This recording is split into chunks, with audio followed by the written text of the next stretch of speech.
ఈ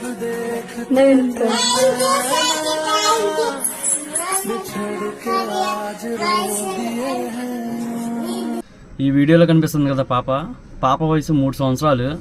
బయట ఆడుకోవడానికైనా వెళ్తే ఒక ఎదవ పాపనైతే తీసుకొని వెళ్ళి, నాకు చెప్పడానికి అదోలా కనిపిస్తుంది, పాపనైతే రేప్ చేసి చిత్రహింసలు పెట్టి మొహం మీద కొట్టి పాప ప్రాణాలు అయితే తీసాడు. పాపని అలా చూస్తుంటే మనకే గుండె తరిగిపోతుంది. అలాంటిది వాళ్ళ తల్లిదండ్రులు చూసి వాళ్ళు ఎంత బాధను అనుభవిస్తున్నారో. ఇలా నా కొడుకులను అయితే బయటికి తీసుకొని వచ్చి నడి రోడ్డు మీద చెప్పులతో రాళ్ళతో కొట్టి నడి రోడ్డు మీద ఉరి తీస్తే మరొకటి ఇలాంటి పనులు చేయడానికి వెనకాడతారు.